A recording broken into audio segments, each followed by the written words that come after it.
ክቡራን የሐሳብ ገበታ ቤተሰቦች ሀገረ ካኦፒ በሚል ርዕስ በአቶ ልደቱ አያሌው የተዘጋጀውን መጽሐፍ በትረካ መልክ እንዲህ አቀርበናል። ታደምጡንና ለሌሎችም ታጋሩ ዘንድ በአክብሮት እየጠየቅን መልካም ቆይታን እንመኛለን። የሐሳብ ገበታ ምዕራፍ 4 ኳሊቲና ለውጥ። ሁልጊዜም ጽሑፍ መጽሐፍ ከመጀመሬ በፊት በቅድሚያ የራሴን የውስጥ ስሜት ላነበው ሞክራለሁ። ብዙውን ጊዜ ዛሬ የት ሆኜ ላንብብ ወይም ልጻፍ የሚለውን ጥያቄን የሚመልስልኝ ውስጣዊ ስሜቴ ነው። የስሜቴ ጠባይ ለምንና እንዴት እንደሚቀያየር ምክንያቱ አይገባኝም። የተኛሁት የእንቅልፍ መጠን፣ የዕለቱ የአየር ጸባይ፣ በወቅቱ በስሜቴ ውስጥ የሚመላለሰው የሐሳብ አይነት ይሁን ወይም ሌላ የተለየ ምክንያት አይገባኝም። የራሴን ስሜት የውሳኔ አሰጣጥ ሂደት ራሴ ልረዳው ካልቻልኩ ማን የተሻለ ሊረዳው እንደሚችል አላውቅም። የሰው ልጅ የዓለምን መነሻና መድረሻ ለማወቅ ሲንጠራራ ሳይ የራሱን ስሜት ለማወቅ ካለው የአቅም ውስንነት ጋር እየተጋጨ ያስገርመኛል። የቱኜ መጽሐፍ እንዳለብኝ ሳስብ ብዙውን ጊዜ 4 አማራጮች አሉኝ። እነሱም ቤቴ፣ ቤተ መጻሕፍት፣ ካፍቴሪያ ወይም መናፈሻ ውስጥ መሆን ናቸው። የዛሬው ደመ ነፍሴ መናፈሻ ቦታን መርጧል። እናም የጠዋቷ ፀሐይ ሞቅ ደመቅ ማለት እንደጀመረች ከቤቴ ወጥቼ በቅርብ ርቀት ወደሚገኘው የሰፈሬ ፓርክ ጎራ አልኩ። የጀርመን መናፈሻ ቦታዎች ሀብታምን ከድሃ አዋደው የሚያኖሩ ፍትሃዊ የመዝናኛ ስፍራዎች ናቸው። በታክስ ከፋዩ ሕዝብ የጋራ መዋጮ የሚገነቡ ቢሆኑም ያለምንም የመግቢያ ክፍያ ሁሉንም በእኩልነትና በነፃ የሚያስተናግዱ የሕዝብ የአገልግሎት ስፍራዎች ናቸው። መናፈሻ ቦታዎቹ ሳር፣ አበባና ዛፍ ዋናው የውቅራቸው ግብዓት ቢሆንም በውስጣቸው የመመገቢያ ቦታዎችን፣ የመራመጃና የመሮጫ ጥርጊያዎችን፣ የጂምናስቲክ መስሪያ መሳሪያዎችን፣ የማረፊያ አግዳሚ ወንበሮችን፣ የውሃ መጠጫ ቧንቧዎችን፣ መጸዳጃ ቤቶችን፣ የቆሻሻ ማስወገጃ ገንዳዎችን ሁሉ አሟልተው የያዙ ምቹ መናፈሻዎች ናቸው። በእነዚህ ፓርኮች ውስጥ ሆኖ ማንበብ ወይም መጻፍ ጥሩ የስሜት ድባብ ውስጥ ያስገባል። በተመስጦ ውስጥ ለመቆየትም ሆነ ከተመስጦ ወጣና ዘና ብሎ እንደገና ለመመለስ ጥሩ ዕድል ይፈጥራሉ። ዛሬም የዕለቱን የጽሑፍ ስራዬን ለመስራት በአንዱ ዠርጋዳ ዛፍ ጥላ ስር ባለ አግዳሚ ወንበር ላይ ተሰይሜያለሁ። አንባቢዎች፣ እስካሁን ያስነበብኳችሁ የሀገረ ካኦፒ ታሪክ በከፊል ራሴ የኖርኩበት ቢሆንም በአብዛኛው ስለ ሀገረ ካኦፒ የቆየ የፖለቲካ ታሪክ የተጻፉ መጻሕፍትንና ጋዜጦችን በይነ መረብ ላይ አፈላልጌ በማንበብ በተጨማሪም ከልጅነት ዘመኔ ጀምሮ ከአባቴና ከእናቴ ጋር የነበሩኝን የሐሳብ ልውውጦች በማስታወስ በአካልም በስሜትም ጀርመን ሀገር ሆኜ ያካፈልኳችሁ ታሪክ ነው። ከዚህ በኋላ የማካፍላችሁ ታሪክ ግን ራሴ ነፍስ አውቄ የኖርኩበትና የታዘብኩት ነውና ከጀርመን ወደ ሀገረ ካኦፒ በአይነ ልቡና የተመልሼ የኖርኩትን የትናንት ታሪክ ዛሬ ላይ እየኖርኩት እንዳለ ክስተት አድርጌ ላካፍላችሁ ወደዱ። እናም ነበርን በሆነ ተክቼ ተከታዩን ላውጋችሁ። እነሆ። ጀነራል ኳሊቲ የተሳካ መፈንቅለ መንግስት ባደረገበት ዕለት አመሻሽ ላይ ለሀገረ ካኦፒ ሕዝብ በሀገሪቱ ቴሌቪዥን የሚከተለውን ንግግር አደረገ። ታላቁና የተከበርከው የሀገረ ካኦፒ ሕዝብ ሆይ፣ በቅድሚያ ለዚህ ታሪካዊ ቀን እግዚአብሔር እንኳን አደረሰ እንላለሁ። ከቅኝ ግዛት ነፃ ከወጣንበት ቀን በኋላ ሀገራችን ለታላቅ ድል የበቃችበት ቀን ዛሬ ነውና እንኳን ደስ አላችሁ ለማለት እወዳለሁ። ሀገራችን ከ50 ዓመት በፊት ከውጭ ቅኝ ገዢዎች ነፃ የወጣች ቢሆንም በራሳችን ገዢዎች ሕዝባችን እየተጨቆነ በመቀጠሉ ነፃነቱ ትርጉም አልባ ሆኖ ነው የኖረው። ይህ ቀን ለብዙ ዓመታት በጫንቃችን ላይ የተፈራረቁና የሕዝባችንን ደም እንደ መዥገር እየመጠጡ ከኖሩ አምባገነኖች እስከ መጨረሻው የተገላገለችበት ቀን ነው። ሀገራችን ምንም እንኳ ባላት የተፈጥሮ ሀብትና በሕዝቧ ሰላም ወዳድነት የሚቀናባት ሀገር ብትሆንም እኩልነትን፣ ዴሞክራሲንና የሐሳብ ነፃነትን በማክበር ረገድ ግን ከዓለም ወደ ኋላ ቀርታለች። ሀገራችን ምንም እንኳን ባላት የተፈጥሮ ሀብትና በሕዝቧ ሰላም ወዳድነት የሚቀናባት ሀገር ብትሆንም እኩልነትን፣ ዴሞክራሲንና የሐሳብ ነፃነትን በማክበር ረገድ ግን ከዓለም ወደ ኋላ ቀርታ ኖራለች።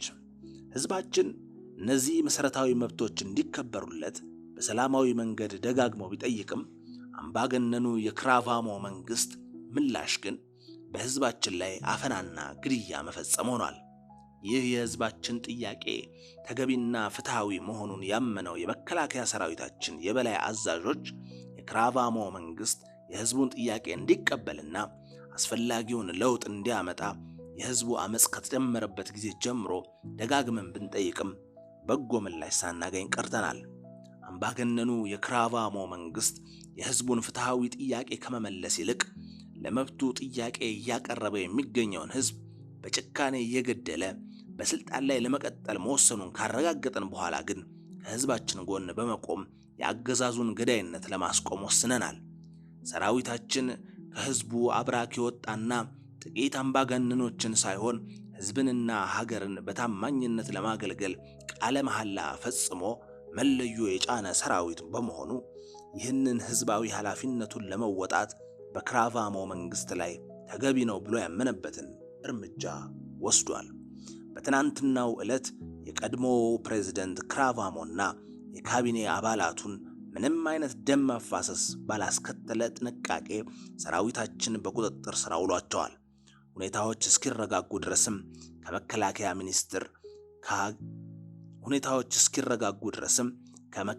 ሚኒስቴር ከሀገር ውስጥ ጉዳይና ከፖሊስ ሰራዊት የተውጣጣ አንድ ጊዜያዊ ግብረ ኃይል ተቋቁሞ ሀገሪቱን እንዲመራ ተደርጓል። በአጭር ጊዜም ነፃና ፍትሐዊ ምርጫ ተካሂዶ ሕዝባችን በታሪኩ ለመጀመሪያ ጊዜ የስልጣኑ ባለቤት እስኪሆን ድረስ ምን አይነት ጊዜያዊ የሽግግር መንግስት ተቋቁሞ ሁኔታዎችን እስከ ምርጫው ድረስ ማመቻቸት እንዳለበት በዝርዝር ለሕዝባችን እንገልጻለን። ወደ ተሟላ ሰላምና መረጋጋት እንደገባንም ያለ ሕገ መንግስት የኖረችው ሀገራችን እንደ ሌሎች ሀገሮች የራሷ ሕገ መንግስት እንዲኖራት የሚያስችለንን ስራ እንጀምራለን። ሕዝባችን ላለፉት ዓመታት ዋጋ የከፈለባቸው የመብት ጥያቄዎች በተሟላ ሁኔታ የሚመለሱ መሆኑን በመገንዘብ እንዲረጋጋ፣ ከመረጋጋትም በላይ ከስልጣን የተወገዱና ጥቅማቸውን ያጡ አምባገነን ኃይሎች እንደገና አንሰራርተው ይህንን የህዝብ የለውጥ ሂደት እንዳይቀለብሱት በሁለንተናዊ መልኩ ከጊዜያዊ ግብረ ኃይሉ ጎን እንዲቆም ጥሪዬን አቀርባለሁ። ሀገረ ካኦፒ ከእንግዲህ በጥቂት አምባገነን መሪዎች ፈላጭ ቆራጭነት የማትገዛ የዜጎቿን መብት በእኩልነት የምታከብር ዴሞክራሲያዊና የበለጸገች ሀገር ከመሆን ማንም ምድራዊ ኃይል ሊያግዳት የማይችል ሀገር መሆኗን ላረጋግጥላችሁ እወዳለሁ። ይህንን ህዝባዊ አደራም ግብረ ኃይላችን በሐቅና በትጋት የሚወጣ ስለመሆኑ በዚህ አጋጣሚ በኃያሉ እግዚአብሔር ፊት ቃል እገባለሁ። እግዚአብሔር ሀገራችንን ይጠብቅ። ድል ለሰላም ወዳዱ የሀገረ ካኦፒ ህዝብ። ይህ የጀነራል ካሊቲ ሊጋማሮ ንግግር በተሰማ ማግስት የሀገረ ካኦፒ ህዝብ ያለማንም ቀስቃሽ ለጀነራል ካሊቲ ያለውን ድጋፍ ለመግለጽ ግልብጥ ብሎ ወደ አደባባይ ወጣ። ቪቫ ካሊቲ በሚል መፈክር የሀገሪቱ ከተሞች አደባባዮችና ጎዳናዎች ተናወጡ። መላዋ ሀገረ ካኦፒ በደስታ ፈነደቀች። ህዝቡ ጀነራል ካሊቲ ሀገረ ካኦፒ ነፃ ከወጣች ጀምሮ እድሜ ልኩን ያለፈው ስርዓቱ አካል ሆኖ መኖሩን እንኳን ሳያስታውስ ከጫፍ ጫፍ ከልጅ እስከ አዋቂ ድጋፉን ሰጠው። በሀገረ ካኦፒ የተካሄደውን መፈንቅለ መንግስት ተከትሎ የአየር ኃይል አዛዥ የነበረው የኔ አባት የጀነራል ካሊቲን ቦታ ተክቶ የሀገረ ካኦፒ የመከላከያ ሚኒስትር ሆነ። አባቴ ጀነራል ኮሜትሽ የጀነራል ካሊቲ አብሮ አደግና የቅርብ ጓደኛ ከመሆኑም በላይ የመፈንቅለ መንግስቱ ተባባሪም ስለሆነ ነበር ለዚህ ስልጣን የበቃው። ወላጅ እናቴም ካሊቲ በእውቀትም ሆነ በባህሪ ሀገር ለመምራት ብቁ ሰው ነው ብላ ባታምንም የተሻለ ለውጥ በሀገሪቱ ሊመጣ ይችላል ብላ ተስፋ በማድረግ በግማሽ ልብም ቢሆን የመፈንቅለ መንግስቱ ደጋፊ ሆነች። ጀነራል ካሊቲ በተደጋጋሚ ወደ አባቴና እናቴ ቤት ራት እየተጋበዘ ይመጣ ስለነበር ከእርሱ ጋር በአንድ ጠረጴዛ ዙሪያ ተቀምጬ አብሬ የመብላትና የወይን ብርጭቆ የማጋጨት እድል ነበረኝ። ብዙውን ጊዜ ካሊቲ በተለያዩ ጉዳዮች ላይ የሚሰጣቸው አስተያየቶች ከደረጃ በታች የሆኑብኝ ስለነበርም የሀገር መሪ ሆነ መባሉ ግርም ተፈጥሮብኛል። በተለይም አንድ ምሽት ላይ ራት አብሮን እየበላ ሳለ በመፈንቅለ መንግስትም ቢሆን አንድ ቀን የዚች ሀገር መሪ መሆኔ አይቀርም ብሎ በድፍረት ሲናገር ሰምቼው ስለነበር ዛሬ ሀገሪቱ መሪ ለመሆን ሲበቃ ከደስታ ይልቅ ድንጋጤ ተሰማኝ። ያ አፉ ላይ የመጣለትን ሁሉ ያለ ጥንቃቄና ይሉኝታ እንደሚናገር የማውቀው ጀብደኛው ሰው የሀገሪቱን ቁጥር 1 የስልጣን ቦታ መያዙን ሳውቅ አብዝቼ ተገረምኩ።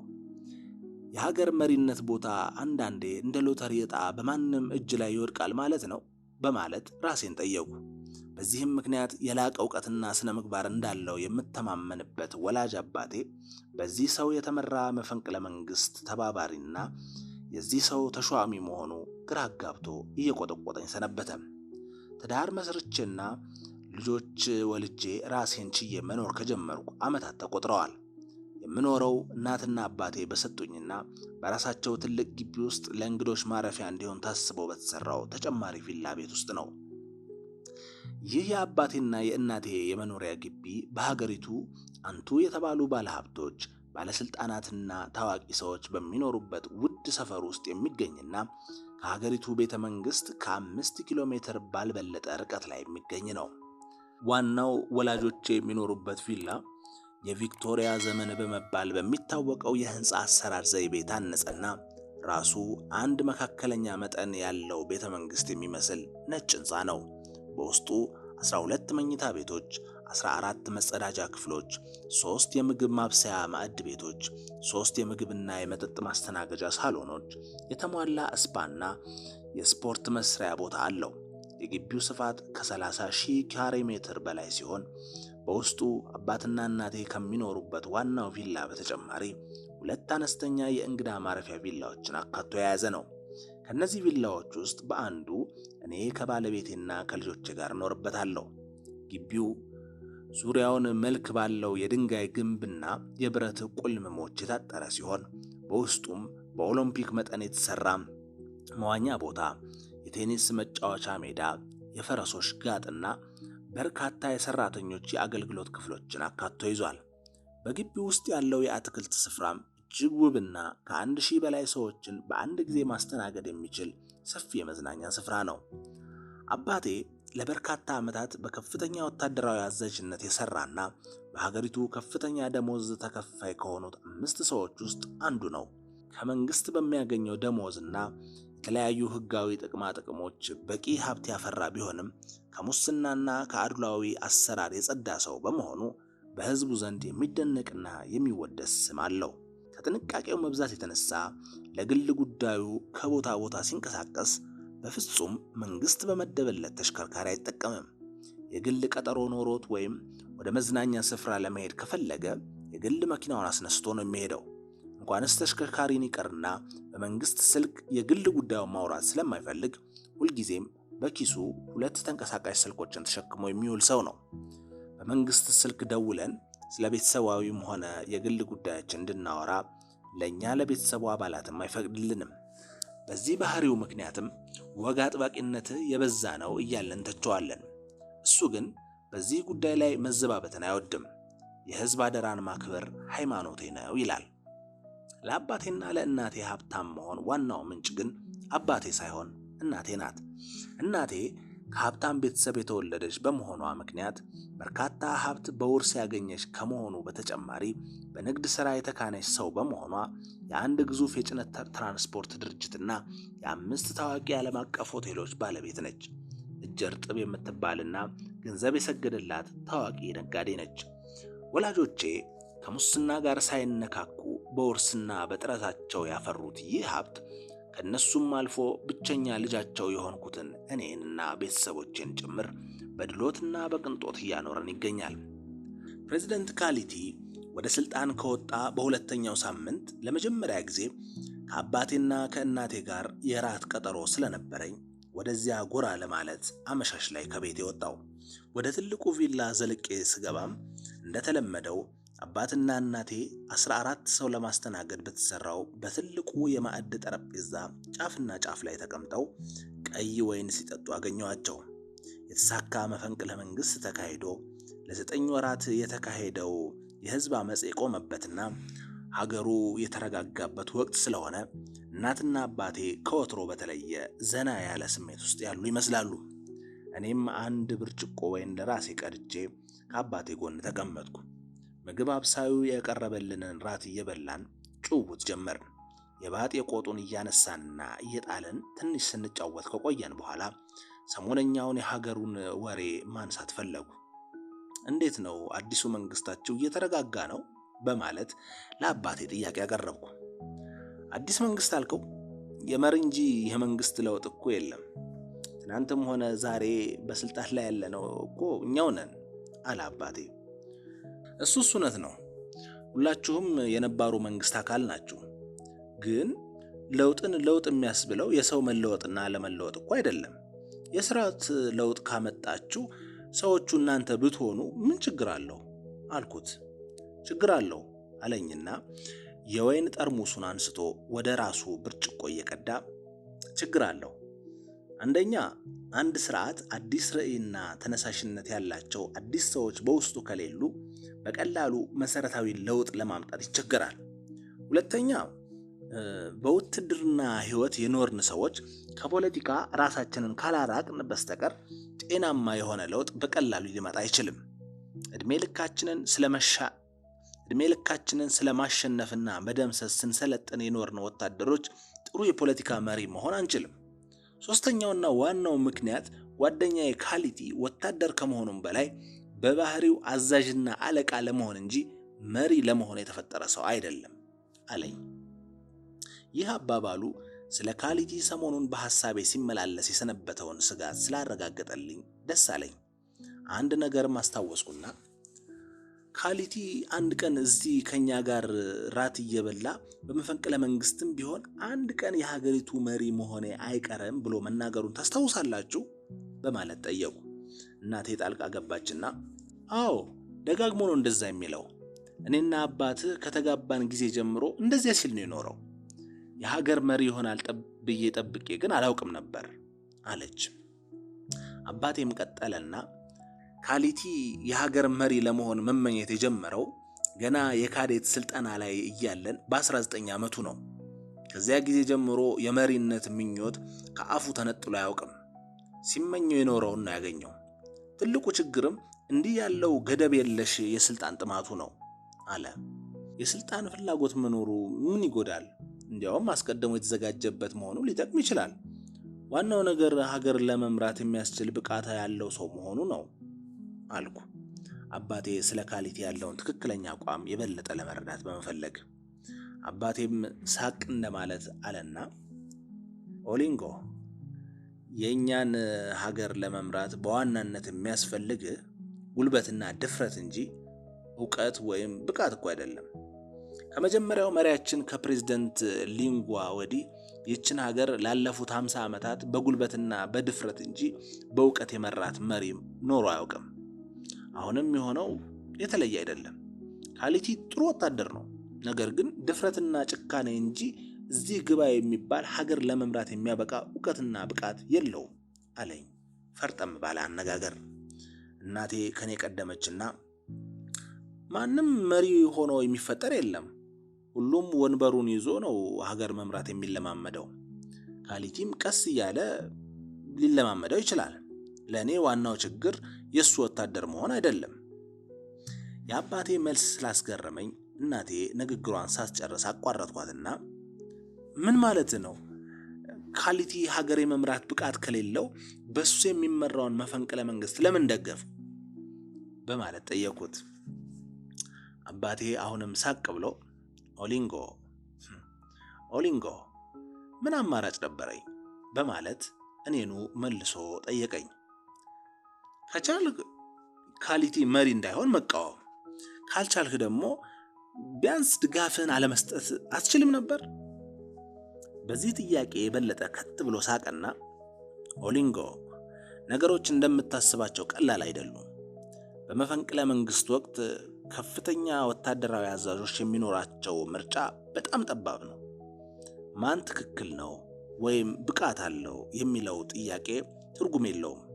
የኃይል ሚዛኑን አይቶ መፈንቅለ መንግስቱን ለማክሸፍ ወይም ለማሳካት ከሚችሉት ኃይሎች ጋር መቆም የግድ ነው።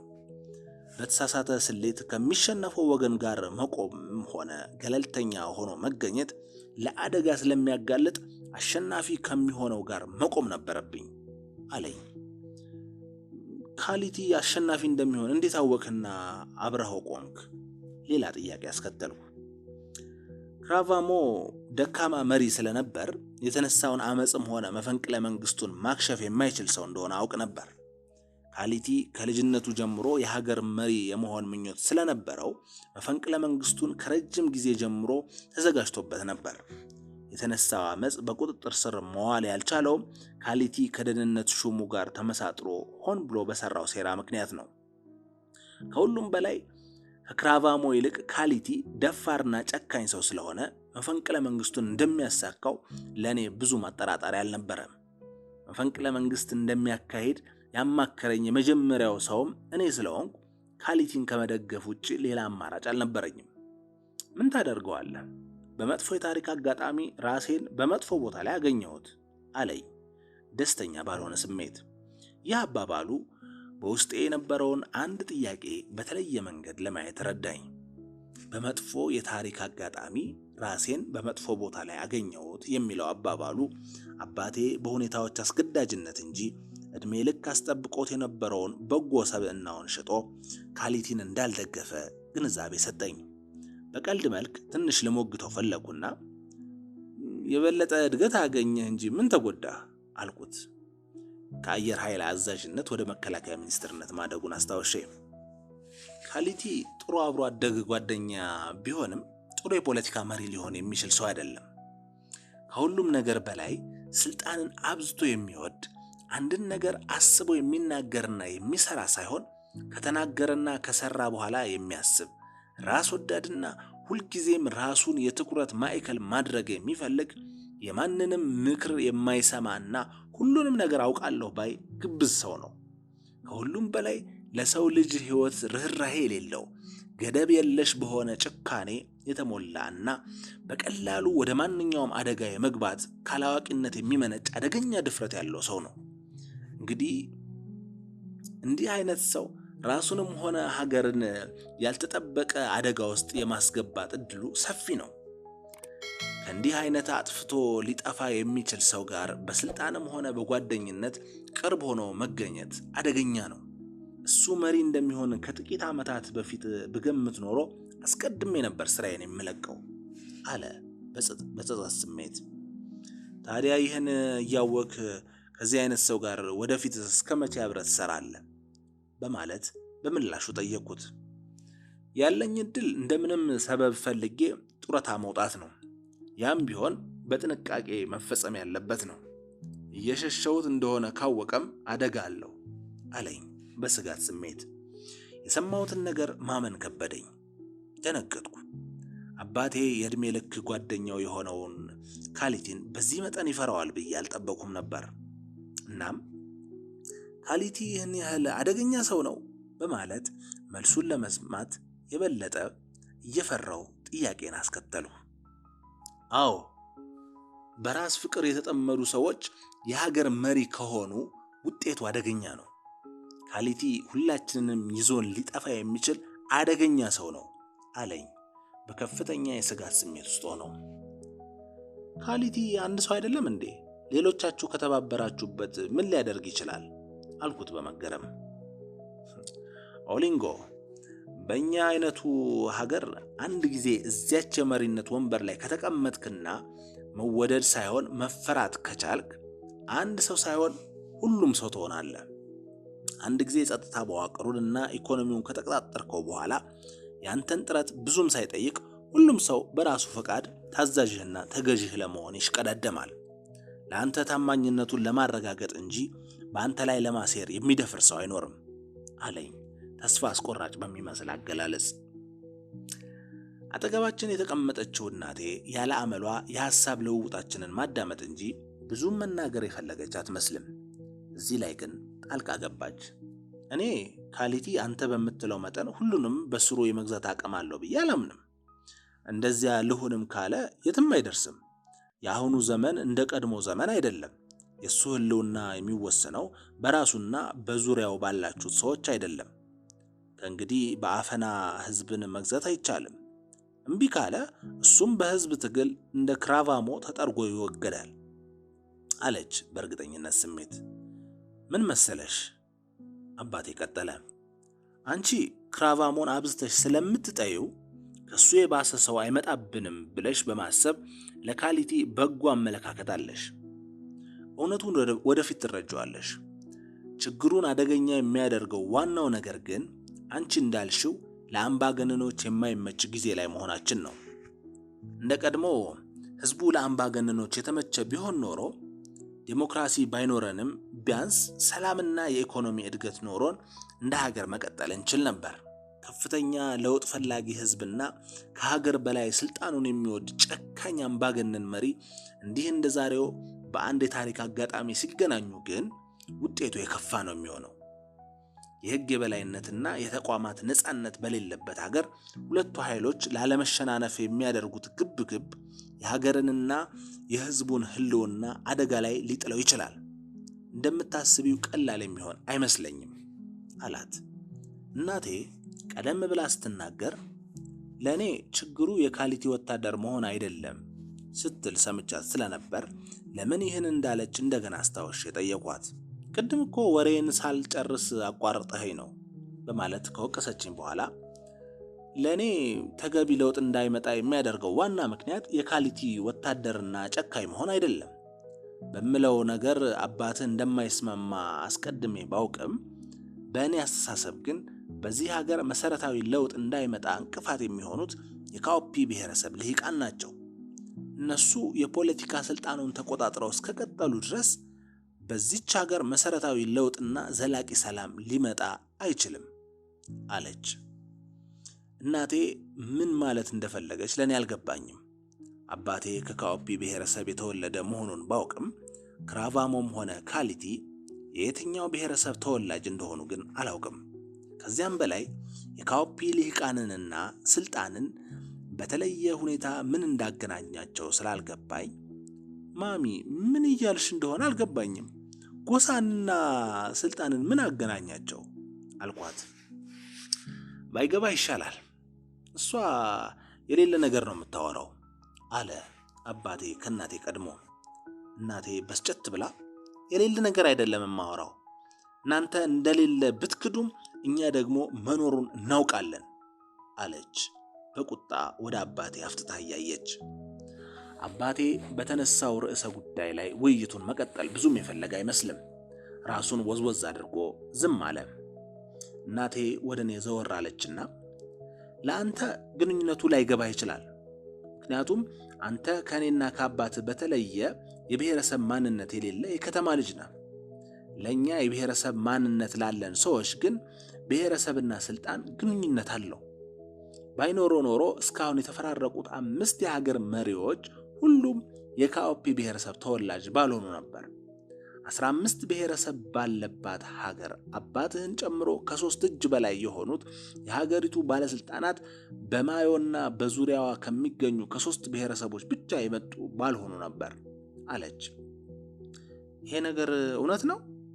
በመገረም አባቴን ጠየቁት። አባቴ ላለመናገር ትንሽ አቅማማ፣ ግን ያስቻለው አይመስልም።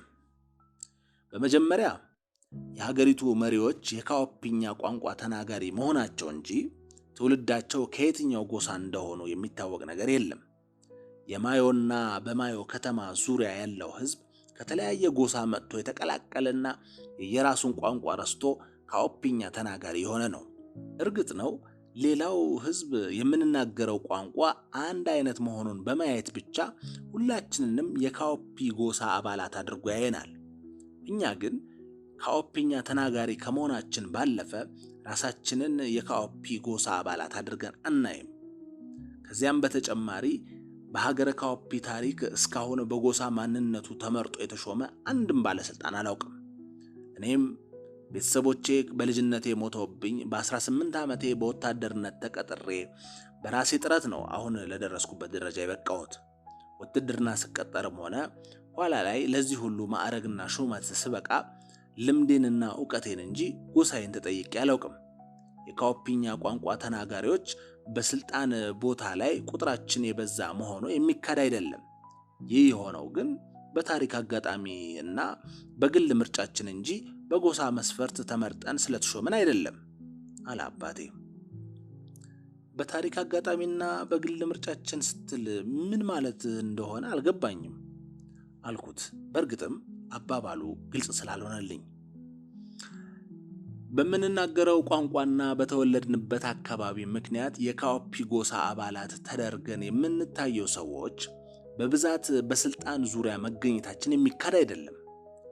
የትውልድ አካባቢያችን ቀደም ብሎ የሀገረ መንግስት ግንባታ ሂደት ተጀምሮበት የነበረና በኋላም ቅኝ ገዢዎቻችን ዋና ማዕከል የነበረ አካባቢ ስለነበር ዘመናዊ ትምህርት የመማርና ወደ መንግስት ስራ ቀድመን የመግባት እድል አግኝተናል።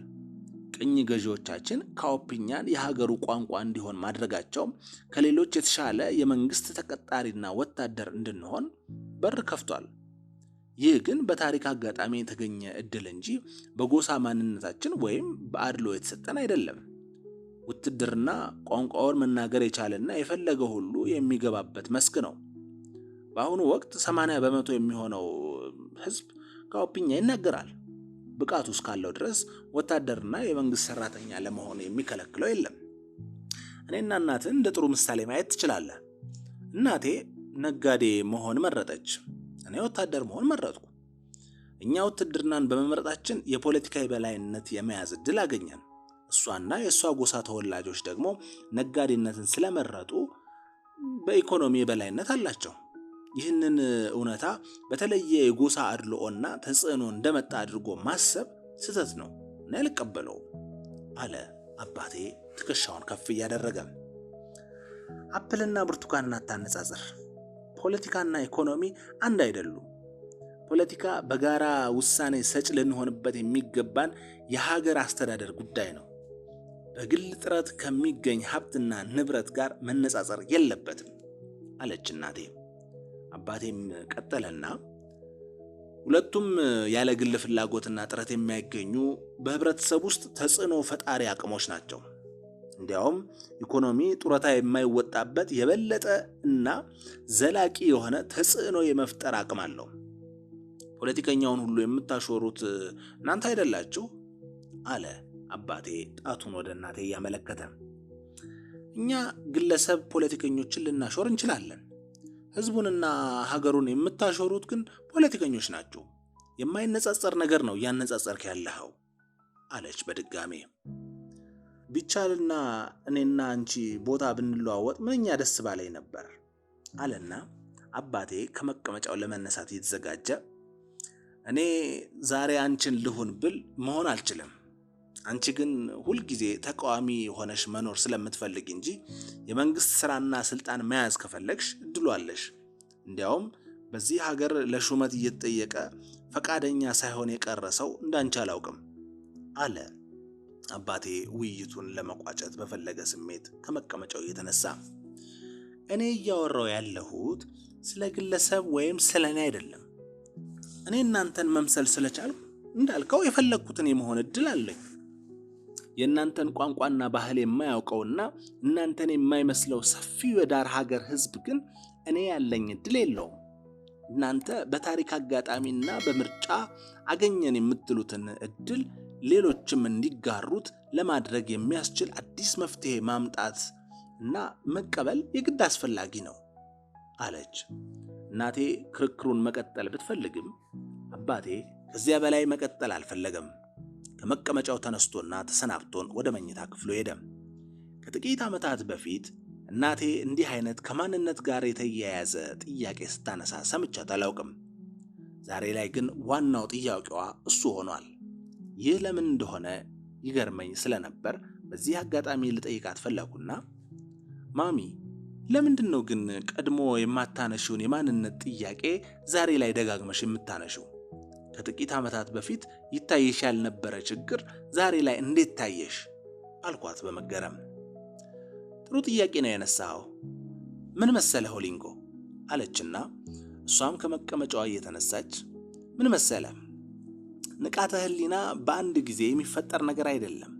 ድሮ ስላልተማረንና ስላልነቃን የችግሩን ክብደት በአግባቡ አንረዳውም ነበር። ዛሬ ግን ነቅተናል። የኛ ንቃት የህዝባችንም ንቃት እንዲሆን ስለምንፈልግ ጉዳዩን የዛሬ አጀንዳችን አድርገነዋል። አባትህና ጓደኞቹ የሚሉን ግን ዘላለም ሳትነቁ ኑሩ ነው አለችና እሷም የኔን አስተያየት መስማት ሳትጠብቅ ወደ መኝታ ክፍሏ አመራች። እናቴና አባቴ ባነሱት የክርክር ሐሳብ ላይ በእኔ በኩል አቋም ለመያዝ የሚያበቃ ግንዛቤ መፍጠር አልቻልኩም። እንኳንስ የክርክራቸው ጭብጥ ገብቶኝ አቋም ልይዝ፣ ስለ አንድ ነገር እያወሩ አባቴ ጎሳ፣ እናቴ ብሔረሰብ እያሉ ለምን የተለያየ ቃል እንደሚጠቀሙም አልገባኝም። ሶስታችንም ሶስት ፓርቲ የሚያስፈልገን ያህል ሐሳባችን የተለያየ ሆነብኝ። አባቴ በቀኝ እናቴ በግራ፣ እኔ በለዘብተኛ ፓርቲ መወከል ያለብን መስሎ ተሰማኝ። በፖለቲካ አመለካከት ለካስ ቤተሰብም የሀገር ያህል ሰፊ ነው አልኩ በውስጤ። አባትና እናቴን እንዲህ አብዝቶ ስለለያያቸውና ለእኔ ግን ብዙም ትርጉም ስለማይሰጠኝ የብሔረሰብ ወይም የጎሳ የማንነት ጥያቄ ጉዳይ የበለጠ ለማወቅ ለራሴ የቤት ሥራ ወስጄ እኔም ከወላጆቼ ቤት ወጥቼ ወደ ቤት ያመራው። ምዕራፍ 5 የኒሻ ዲሞክራሲ። ጀነራል ካሊቲ ሊጋማሮ ራሱን ዲሞክራሲ ለሀገረ ካኦፒ የሚለው የህዝብ አመጽ መሪ አጀንዳ ደጋፊ አድርጎ በማቅረብና የህዝቡ ወገን ነኝ በማለት ሰፊ ቅስቀሳ ማድረግ ጀመረ። ራሱን እንደ ሐቀኛና ብቸኛ አሸጋጋሪ መሪ በመቁጠርም ብቻውን የመረጣቸውን 35 ሰዎች ያካተተ ጊዜያዊ የሽግግር መንግስት ካውንስል ማቋቋሙን አሳወቀ። የህዝቡን የተለያዩ አመለካከቶች የሚወክሉ ፓርቲዎች ተቋቁመው በነጻነት እንዲንቀሳቀሱ መፈቀዱን፣ ሐሳብን በነጻነት የመግለጽ መብት ያለምንም ገደብ መከበሩንና ከአንድ ዓመት በኋላም ነጻና ዲሞክራሲያዊ ምርጫ በሀገሪቱ ታሪክ ለመጀመሪያ ጊዜ እንደሚካሄድ አወጀ። ራሱን የሽግግሩ ዘመን ጊዜያዊ ፕሬዝደንት አድርጎ የሾመው ካሊቲ የሀገረ ካኦፒ ብሔራዊ ኮንግረስ የሚል የፖለቲካ ፓርቲ ማቋቁሞ በመጪው ምርጫ እንደሚወዳደር አሳወቀ። ካሁን በኋላም በወታደራዊ ማዕረጌ የማልጠራ ሲቪል የፖለቲካ ሰው መሆኔ ይታወቅልኝ አለ። ካሊቲ ይህንን ሁሉ ብቻውን ሲወስን ስለተወሰነው ውሳኔ ደስታውን የሚገልጽ እንጂ አንተ ማን ስለሆንክና በማንስ ውክልና ይህንን ሁሉ የመወሰን ስልጣን አገኘ ብሎ ሊጠይቀው የሞከረ አልነበረም። የሁሉም ተግባር ካሊቲ የወሰነውን እየሰማና እየተቀበለ ማመስገን፣ ማወደስና ማጨብጨብ ብቻ ሆነ። ካሊቲ በሀገሪቱ ዋና ዋና ከተሞች እየዞረ የድጋፍ ሰልፎች እንዲካሄዱ ካደረገ በኋላ በሀገረ ካኦፒ ዙሪያ ወደሚገኙ የጎረቤት ሀገሮች መሄድ ጀመረ። ከነዚህ የጎረቤት ሀገሮች ጋር ያሉ የድንበር ይገባኛል ጥያቄዎችንና የጋራ ውሃ አጠቃቀም ውዝግቦችን በሰላማዊ ድርድር ለመፍታት የሚያስችሉ ዓለም አቀፍ ስምምነቶችን ተፈራረመ። ሀገረ ካኦፒ ወደ ዘላቂ ዲሞክራሲ መሸጋገር የምትችለው በበቀል እርምጃ ሳይሆን በእርቅና በይቅርታ መንገድ ነው በማለትም የቀድሞ የሀገሪቱ ባለስልጣናት ለፈጸሟቸው ወንጀሎች ምህረት እንዲያገኙና ፍላጎቱ ካላቸውም በወደፊቱ የሀገሪቱ የፖለቲካ ሂደት የመሳተፍ መብት እንዳላቸው ገለጸ። የሰብአዊ መብት ሲጥሱ የኖሩና በሙሰኛነት የሚታወቁ ወንጀለኛ ባለስልጣናት በሕግ ባለመጠየቃቸው ቅሬታ ቢሰማውም ነገር ማክረር ባህሪው ያልሆነው የሀገረ ካኦፒ ሕዝብ ለሀገሪቱ ደህንነት ሲባል የተወሰደ እርምጃ ነው ብሎ በማመን የምህረት እርምጃውንም ደገፈው። በእርግጥ በአንዳንድ ተቺዎች ዘንድ ካሊቲ የተጠያቂነትን ጉዳይ ወደ ጎን የገፋው ለሀገር ደህንነት በማሰብ ሳይሆን ተጠያቂነት ከመጣ ለብዙ ወንጀሎች ራሱ ቀዳሚ ተጠያቂ እንደሚሆን ስለሚያውቅ ነው የሚል ትችት ቀርቦበታል። የሀገረ ካኦፒ ሕዝብ በመጣው ለውጥ ተደሰተ። ለኛ የመብት ጥያቄ ተቆርቋሪ ሆኗል ብሎ በማመንም ሕዝቡ ቪቫ ካሊቲ እያለ በየአደባባዩ መፈክር ይዞ በመውጣትና ጊዜያዊ ፕሬዝዳንቱን በማወደስ ድጋፉን ገለጸ። ከመገናኛ ብዙሃንም አልፎ የየአምልኮ ስፍራው እና የየመጠጥ ቤቱ የወሬ ርዕስ ካሊቲ ብቻ ሆነ። የግጥምና የዘፈን ውዳሴ በሀገሪቱ አርቲስቶች አማካኝነት ለካሊቲ ጎረፈለት። የሃይማኖት አባቶች በየአደባባዩ እየወጡ ካሊቲ ፈጣሪ የላከልን መሪያችን ነው በማለት ሰበኩ።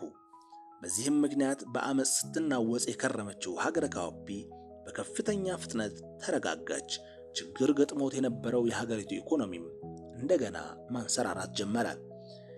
እኔ ያለኝ ግንዛቤም ሆነ ከአባቴ ጋር በነበረኝ የራት ምሽት ስለ ካሊቲ የሰማሁት እውነት ከህዝቡ የወቅቱ የጋለ የድጋፍ ስሜት ጋር ተጋጨብኝ። ምን ጉድ ነው እየሆነ ያለው በማለት ግራ ተጋባው። በህዝቡ ስሜታዊና ጭፍን ድጋፍ ስገረም የራሴ አባት ጀነራል ኮሜትሽ በአንድ ምሽት በመንግስት የቴሌቪዥን ፕሮግራም ላይ ድንገት ብቅ ብሎ የሚከተለውን ሲናገር ሰማሁት። የለውጥ ሂደቱ በህዝባችን ሙሉ ድጋፍና ትብብር በጥሩ ሁኔታ እየተካሄደ ነው። እድለኞች ሆነን ፕሬዝዳንት ካሊቲን የመሰለ ሀገር ወዳድ፣ ትዕግስተኛ፣ አስተዋይና ርቆ አሳቢ መሪ ስላገኘን ለውጡ በብቃትና በተገቢው መንገድ እየተካሄደ ነው። ይህ በህዝብ ትግል የመጣና ለህዝብ ጥቅም እየተካሄደ ያለ ለውጥ በጸረ ሰላም ኃይሎች እንዳይደናቀፍ ህዝቡ እንደ አይኑ ብሌን ሊንከባከበውና ሊጠብቀው ይገባል። ለሀገራችን ሰላምና ደህንነት በጎ አመለካከት የሌላቸው የውጭ ኃይሎች የለውጥ ሂደታችንን ለማደናቀፍ ውስጡን ሴራ ሊሸርቡ ይችላሉ።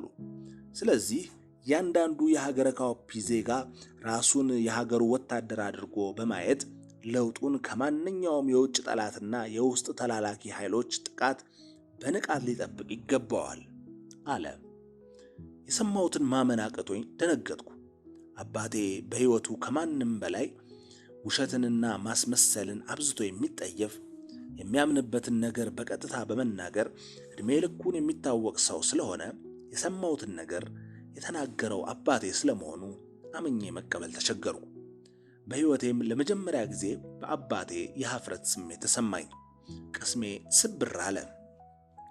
አባቴ የመፈንቅለ መንግስቱ ዋና ተሳታፊ እንደነበር ስለታወቀ በህዝቡ ዘንድ ከፍተኛ አድናቆት አገኘ።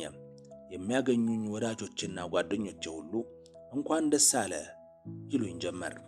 ለምቀርባቸው ለአንዳንዶቹ የቅርብ ጓደኞቼ መጣ የሚባለው ለውጥ በጥንቃቄ መታየት ያለበት እንደሆነ በደምሳሳው ለመጠቆም በሞክርም ሰሚ አላገኘውም። የተፈጠረው ስሜት እጅግ ከፍተኛ ስለሆነ የመንጋውን ድጋፍ ባልቀላቀልም የሆዴን በሆዴ ይዤ ሂደቱን በዝምታ መታዘብን መረጥኩ። ዴሞክራሲ ለሀገረ ካኦፒ የሚለው የወቅቱ ጥያቄ ከፍተኛ ህዝባዊ ተቀባይነት ቢያገኝም በዚህ ሁሉ ጫጫታ መሃል ግን ጥያቄውን በስጋት የሚያዩ ጥቂት ጎንታዊ ምሁራኖች አልጠፉም። በወቅቱ የ86 ዓመት አዛውንት የነበረው ደራሲ ኒሻ ከህዝቡ እየቀረበ ስላለው የዴሞክራሲ ጥያቄ አስተያየት እንዲሰጥ በአንድ ታዋቂ የሀገሪቱ ሬዲዮ ጣቢያ ተጠይቆ እንደተለመደው የሚከተለውን አወዛጋቢ አስተያየት ሰጠ። በወጣትነት ዕድሜ ትችት ሳቀርብባቸው እንደነበሩት እንደ ልማታዊነትና የሶሻሊዝም ጥያቄዎች የወቅቱ የዴሞክራሲ ጥያቄም ከኛ ህዝብ ፍላጎትና ከራሳችን ማንነት ሳይሆን ከምዕራባውያን የመነጨ አስተሳሰብ ነው። ሁልጊዜም ራሳችንን መሆን ያቃተንና አእምሯችን የተበከለ ኮራጆች በመሆናችን ነው እንጂ የአሁኑ ዘመን ሀገረ ካኦፒያውያን የምዕራባውያን ዲሞክራሲ አያስፈልገንም። ከራሳችን ሁኔታ ጋር የሚጣጣም የሀገረ ካኦፒ ዲሞክራሲ የሚባል መስመር ራሳችን መፍጠርና ማራመድ አለብን። ዴሞክራሲን በአግባቡ እየተጠቀሙበት ናቸው የሚባሉት የምዕራብ ሀገሮች የደረሱበት የእድገት ደረጃና የእኛ ነባራዊ ሁኔታ እጅግ የተለያየ ነው። ከ70% በላይ የሆነው ህዝባችን ገና ያልተማረ ነው። በተፈጥሮ ሀብት የታደልን በመሆናችን ምክንያት የነፍስ ወከፍ ገቢያችን ከፍተኛ ቢሆንም ከ72% በላይ የሆነው በእርሻና በከብት እርባታ ስራ በመተዳደር በገጠር የሚኖረው ህዝባችን በብዙ መመዘኛዎች የመካከለኛ መደብ ህብረተሰብ ገና አልሆነም። ምዕራባውያኑ በመቶዎች ዓመታት አዝጋሚ ሂደት የደረሱበትን የዲሞክራሲ ስርዓት እኛ በአደባባይ አብዮትና በዘመቻ የኛ እናድርግ ብንለው ጉዳት እንጂ ጥቅም አይኖረውም። እንኳንስ በእኛ ሀገር በአውሮፓና በአሜሪካን ደረጃም ቢሆን የብዙሃኑ አስተሳሰብ ትክክል ነው የሚል አመለካከት ውሃ የሚቋጠር አይደለም። ምዕራባውያን በተቋማት ግንባታና በህግ የበላይነት የላቀ ደረጃ ላይ ስለሚገኙ በሐሳብ ነጻነት፣ በምርጫ፣ በሰላማዊ አመጽ ወይም በብዙሃን የበላይነት መኖር ምክንያት ሊመጣ የሚችልን ድንገቴ ቀውስ ከኛ በብዙ ርቀት በተሻለ የመቋቋም አቅም፣ ባህልና ልምድ አላቸው። እኛ ያ አይነቱ ደረጃ ላይ ስላልደረስን በአሁኑ ወቅት በምዕራባውያኑ ዲሞክራሲ መቀናጣት አይጠቅመንም። የሀገረ መንግስት የግንባታ ሂደታችን ገና በጅምር ደረጃ ያለ፣ ሀገራችን በውስጧ የተለያየ ማንነት ያላቸው 15 ጎሳዎች ያሉባት፣ እነዚህ ጎሳዎች በሚኖሩበት አካባቢ ያለው የተፈጥሮ ሀብትም ያልተመጣጠነ በሆነበት ሁኔታ የምዕራባውያንን ዲሞክራሲ ስንቀበል ምን ጣጣ ሊያስከትልብን እንደሚችል አስቀድመን ማሰብ አለብን። በተለይም የጎሳቸውን የህዝብ ቁጥር ብዛት በመሳሪያነት ተጠቅመው ስልጣንን በአቋራጭ ለመያዝ የሚፈልጉ፣ በአካባቢያቸው የሚገኝን የተፈጥሮ ሀብት ለብቻቸው ተጠቅመው መክበር የሚመኙ ስግብግብ ኃይሎች የጎሳ ፖለቲካን እያራመዱ በሚገኙበት በአሁኑ ወቅት በዲሞክራሲ ስም ጠባብ ፍላጎታቸውን ማስፈጸም የሚችሉበትን እድል እንዳንፈጥር መጠንቀቅ አለብን። የኛ ህዝብ በመቻቻልና በሰላም አብሮ መኖርን ያወቀና የቻለ ህዝብ ነው። ይህ ህዝብ ያለ ጊዜው የመጣንና የእድገት ዑደቱን በአግባቡ ሳይጠብቅ የሚተገበር ዲሞክራሲን እንደዋዛ ከተቀበለ ወደ ቀውስና ብጥብጥ በመግባት ያለውን ያጣል እንጂ የተሻለ አያገኝም። በዲሞክራሲ ስም ጎሰኝነት የመስፋፋት እድል አግኝቶ ሰላማችንንና አንድነታችንን እንዳያቃውስም መጠንቀቅ አለብን። የምዕራባውያን ዲሞክራሲም እንደ ሶሻሊዝም አስጎምጅ አስተሳሰብ ስለሆነ ጥቂት ብልጣብልጦች የህዝብን ስሜት በባዶ ንግግርና ተስፋ እየኮረኮሩ ለግል ፍላጎታቸው መጠቀሚያ ሊያደርጉት ይችላሉ። የምዕራባውያን ዲሞክራሲም እንደ ሶሻሊዝም አስጎምጅ አስተሳሰብ ስለሆነ ጥቂት ብልጣብልጦች የህዝብን ስሜት በባዶ ንግግርና ተስፋ እየኮረኮሩ ለግል ፍላጎታቸው መጠቀሚያ ሊያደርጉት ይችላሉ። ዲሞክራሲ ያስፈልገናል ከተባለም ለኛ የሚያስፈልገን ሙሉ ሀገራዊ ምርጫም ሆነ በብዙሃን ፓርቲ ደረጃ የሚገለጽ ዲሞክራሲ መሆን የለበትም። እኛ እንኳንስ ለብዙሃን ፓርቲ ለሁለት ፓርቲ ስርዓትም ገና አልበቃንም። ለኛ የሚያስፈልገን ብዙ ፓርቲ ሳይሆን አንድ ጠንካራና ሀገር ወዳድ የሆነ በውስጡ ግን የተለያየ አመለካከት ያላቸውን አዋቂ ብቁና ህዝብ ወዳድ ሰዎችን ያቀፈና ማዕከላዊነት ያለው ጠንካራ መንግስት ነው። የሚያስፈልገን የምርጫ ስርዓትም በዜግነት መብት ስም በአስተሳሰብ የበቃውንም ሆነ ያልበቃውን ዜጋና ፓርቲ ለሀገር መሪነት መራጭና ተመራጭ የሚያደርግ መሆን የለበትም። ለኛ የሚጠቅመን ረዘም ባለ የጊዜ ርቀት የሚካሄድ የውክልና እና የአዳጊ የምርጫ ስርዓት ነው። አሁን ላይ እኛ ካለንበት የእድገት ደረጃ አኳያ ከቀበሌ እስከ ማዕከላዊ መንግስት ድረስ ለሚያስፈልገን አመራር ምንጭ መሆን የሚችል ነገር ግን በቀበሌ ደረጃ ብቻ የሚካሄድ ምርጫ በቂያችን ነው። ለምሳሌ ሁሉም ዜጋ ከቀበሌ እስከ ማዕከላዊ መንግስት ድረስ ሀገሩን ለማስተዳደር ብቁ ናቸው ብሎ የሚያምንባቸውን በወረቀትና በንግግር የምርጫ ቅስቀሳ ሳይሆን በአካልና በተግባር በቀጥታ የሚያውቃቸውን ግለሰቦች በየሚኖርበት ቀበሌ እንዲመርጥ ሊደረግ ይችላል። ለምርጫ የሚወዳደሩ ሰዎችም ዜጋ ስለሆኑና እድሜያቸው ለአቅመ አዳም ስለደረሰ ብቻ በምርጫ የመወዳደር መብት ሊኖራቸው አይገባም። ለህዝብ አስተዳደር የሚመጥን ዕውቀት፣ ልምድና ስነ ምግባር ያላቸው መሆኑን ለመመዘን የሚያስችል በቂ መስፈርት መኖር አለበት። ከማንኛውም ኃላፊነት በላይ ከባድ የሆነውን የህዝብ አስተዳደርን ስልጣን የሚይዙ ሰዎች ያለ በቂ መመዘኛ በዜግነት መብት ብቻ ሊመረጡና ስልጣን ሊይዙ አይገባም። እኔ እንኳንስ የሚያስተዳድረኝን የፖለቲካ መሪ የጽዳት ሰራተኛዬንም ያለ በቂ መመዘኛ አልቀጥርም። የህዝቡን የቀጥታ ውክልና ይዘው በየቀበሌው በበቂ የቁጥር መጠን የተመረጡት ሰዎች የራሳቸውን የመመዘኛ መስፈርት በመጠቀም ከመካከላቸው የላቀ ብቃት አላቸው ብለው የሚያምኑባቸውን ሰዎች ለወረዳ ምክር ቤት አባልነት መርጠው ይልካሉ። በተመሳሳይ ሁኔታ ለወረዳ ምክር ቤት የተመረጡት ለየክፍላተ ሀገራቱ ምክር ቤት፣ ለየክፍላተ ሀገራቱ ምክር ቤት የተመረጡት ደግሞ ለማዕከላዊ መንግስት ምክር ቤት አባል የሚሆኑ ሰዎችን ከውስጣቸው በተገቢ መመዘኛ እያጣሩ በመምረጥ ይልካሉ። በማዕከላዊ መንግስት ደረጃ የተቋቋመው ምክር ቤትም ከውስጡ ከሁሉም የላቀና ብቁ ሆኖ የተገኘውን ሰው በመምረጥ ለሀገሪቱ ጠቅላይ ሚኒስትርነት ይሾማል። በዚህ መልክ የሚቋቋሙት ምክር ቤቶች የየእርከኑ የህግ አውጪ አካል ሆነው መስራት የሚችሉ ሲሆን የየራሳቸውን ስራ አስፈጻሚ አካልም ከውስጣቸው እየመረጡ ያቋቁማሉ።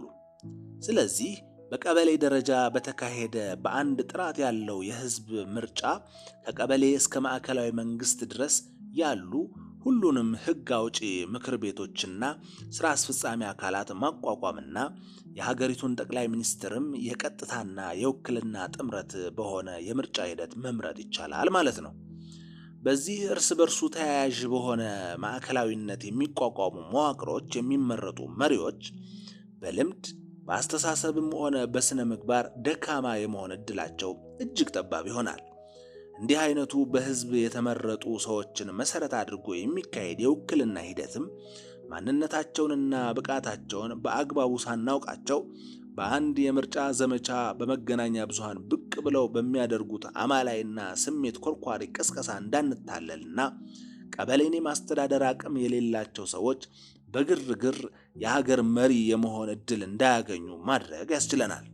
ተታለንም በደካማ በክፉ በጨካኝ አንዳንዴም ስነ ልቦናቸው በተቃወሰ ህመምተኛ መሪዎች እጅ ከመውደቅ የመዳን ሰፊ እድል ይሰጠናል። በዚህ ሂደትም በአንድ ወረዳ ህዝብ ወይም በአንድ ምርጫን አሸነፈ በተባለ ፓርቲ ብቻ የተመረጠ ጠቅላይ ሚኒስትር ሁላችንንም የሚመራበት እድል እንዳይኖር ማድረግ እንችላለን። ሁላችንንም ለመምራት ኃላፊነት የሚወስድ የሀገር ጠቅላይ ሚኒስትር በሁላችንም በተመረጡ ተወካዮቻችን ተሳትፎ የተመረጠ መሆን ይገባዋል። እንዲህ አይነቱ የውክልና የምርጫ ስርዓትም ብቃት ያለው አመራር ሀገሪቱ እንዲኖራት ከማስቻሉም በተጨማሪ እጅግ በጣም ወጪና ጊዜ ቆጣቢ ይሆናል። ከሁሉም በላይ ሁሉም አካባቢዎች የባህልና የአስተሳሰብ ልዩነቶች በበቂና ባልተዛባ ሁኔታ ውክልናና ተሳትፎ እንዲኖራቸው የሚያስችለንም እንዲህ አይነቱ የምርጫ ስርዓት ነው።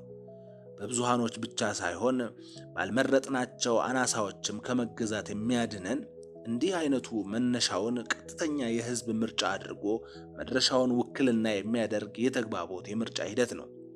ከቀበሌ አልፎ በወረዳ በክፍለ ሀገርና በማዕከላዊ መንግስት ደረጃ የሚያገለግሉ ሰዎችን ህዝቡ በቀጥታ ይምረጥ ከተባለ ግን እየመረጠ ያለው የምርጫ ቅስቀሳን እንጂ በአካልና በተግባር የሚያውቃቸውን ሰዎች ስለማይሆን ከውክልናም ሆነ ከብቃት አኳያ ምርጫ ተደረገ ከመባል ባለፈ ብቃት ያለው አመራር ለመፍጠር አያስችለንም። የውክልና ምርጫውም በየ4 ዓመቱ ሳይሆን ቢያንስ ከ7 ዓመት ባላነሰ ጊዜ ሊካሄድ ይገባዋል። በውስጡ ያሉ አመራሮችን ግን በተፈለገውና ከዚያ ባጠረ ጊዜ እየመረጡ ማፈራረቅ ይቻላል። የምርጫው ጊዜ ማጠር ያለበትም ሆነ የውክልናው ምርጫ ወደ ቀጥታ ሀገራዊ ምርጫ መስፋትና ወደ ብዙሃን ፓርቲዎች ምርጫ መሸጋገር ያለበትም በሂደትና ቀስ በቀስ ጥቅምና ጉዳቱ እየተፈተሸ ሊሆን ይገባል። ከዚህ ውጪ የምዕራባውያንን ዲሞክራሲ እንደወረደ አምጥተን ህዝባችን ላይ ለመጫን መሞከር ለደካማ ወይም ለአደገኛ አመራር ሊዳርገን ይችላል። እንደ ሎተሪ እድልን ከመሞከር የተሻለ ትርጉም ያለው የምርጫ ስርዓት ያስፈልገናል። ቶሎ ቶሎ ምርጫ ማካሄድም ለረጅም ጊዜ አቅዶ የሚሰራ የተረጋጋ መንግስት እንዲኖረን አያስችለንም። ሌላው ችግር ዲሞክራሲ አንድ ጊዜ ከተቀመሰ እንደ አደንዛዥ እጽ አስቸጋሪ ባህሪ ያለው በሂደት የማይጠቅመን ሆኖ ብናገኘው እንኳ በቀላሉ ወደ ኋላ ልንመልሰው ወይም ልንተወው አንችልም። ቀስ በቀስና በሂደት እንዲያድግ ማድረጉ አስፈላጊ የሚሆነውም ከዚህ አስቸጋሪ ባህሪው የመነጨ ነው አለ። አስከትሎም ደራሲ ኒሻ ለህዝቡ ባስተላለፈው መልእክት የሀገረ ካኦፒ ህዝብ በሕክምና ላቦራቶሪ ውስጥ እንዳለ እንስሳ የሁሉም ነገር መሞከሪያ መሆን የለበትም። የራሱ ልሂቃን ያልመከሩበትና ያላመኑበት አስተሳሰብ ከውጭ መጻሕፍት እየተኮረጀ በላዩ ላይ ሊጫንበት አይገባም። ሶሻሊዝምን እንዳልተቀበለው ሁሉ ወደ ስርዓት አልበኝነት የሚወስድ ልቅ የምዕራባውያንን ዲሞክራሲ መቀበል የለበትም። የወደፊቷ ሀገረ ካኦፒ በምን አይነት ስርዓት መመራት አለባት የሚለው ጥያቄ መመለስና መወሰን ያለበትም ሁሉን አቀፍ በሆነ ጊዜያዊ የሽግግር ሂደት ነው። የካሊቲ መንግስት ይህንን ጥያቄ በራሱ መንገድና ፍላጎት አሁን በያዘው መንገድ ብቻውን የመወሰን አቅምም ሆነ ስልጣን የለውም አለ። ዴሞክራሲን በሚመለከት የደራሲ ኒሻ አይነት አቋም የሚያራምዱ በጣት የሚቆጠሩ ምሁራን የነበሩ ቢሆንም ሐሳባቸውን ከቁም ነገር ቆጥሮ የሚያዳምጠው ግን አልነበረም። ዴሞክራሲን የሀገረ ካኦፒ ህዝብ ቀምሶት ባያውቅም ጾታ፣ ዕድሜ፣ የትምህርት ደረጃ፣ ሃይማኖትና ጎሳ ሳይለይ ሁሉም የዴሞክራሲ ናፋቂ ሆነ። ወደ ኋላ ሊመለስ በማይችል መጠን ዴሞክራሲ የትንሽ የትልቁ ጥያቄና ናፍቆት ሆኖ በመላው ሀገረ ካኦፒ ናኘ። በወቅቱ በማህበራዊ ሚዲያ ስርጭት ላይ ጥናት ያካሄደ አንድ ተቋም እንዳረጋገጠው በሀገሪቱ ማህበራዊ ሚዲያ ተጠቃሚ ከሆነው ህዝብ ውስጥ 90 በመቶ የሚሆነው በአማካይ በቀን 2 ጊዜ ዴሞክራሲ የሚለውን ቃል እንደሚናገር አረጋግጧል። ደራሲ ኒሻን ጨምሮ ጥቂት የሀገሪቱ ልሂቃን በሀገሪቱ ውጤታማ ሽግግር እንዲመጣ ከተፈለገ የተለያዩ የሀገሪቱን የህብረተሰብ ክፍሎች የሚወክሉ ዜጎች የሚገኙበት በምክክር የጸደቀ ፍኖተ ካርታ ያለው የሽግግር መንግስት እንዲቋቋምና የሽግግር መንግስቱ ፕሬዝዳንት የሚሆነው ሰውም ወደፊት መደበኛ መንግስት ለማቋቋም በሚደረገው ሀገራዊ ምርጫ ላይ ለውድድር የማይቀርብ እንዲሆን ቢጠይቁም ጥያቄያቸው ብዙም ሰሚ አላገኘም። እንዲህ አይነቱን ሐሳብ የሚያቀርቡትን ሰዎች የፕሬዝዳንት ካሊቲ ጊዜያዊ መንግስት ብቻ ሳይሆን አብዛኛው በካሊቲ የለውጥ መሪነት ከፍተኛ እምነትና ተስፋ ያደረበት ህዝብ እንደ ለውጥ አደናቃፊ በመቁጠር አወገዛቸው። የተጀመረውን የለውጥ ሂደት ከመተቸት እንዲቆጠቡም አጥብቆ አስጠነቀቃቸው። እንዲህ አይነቱ ማስፈራሪያና ዛቻ የደረሰበት ደራሲ ኒሻ በሰጠው የአጸፋ ምላሽ ከግለሰቦችና ከፖለቲካ ቡድኖች በላይ አደገኛ አምባገነን የመሆን እድል ያለው በደቦ ለማሰብ የሚሞክር ህዝብ ነው። ልቅ ዴሞክራሲ ለህዝብ እንዳይሰጥ አጥብቄ የምከራከረው በዚህ ምክንያት ነው አለ።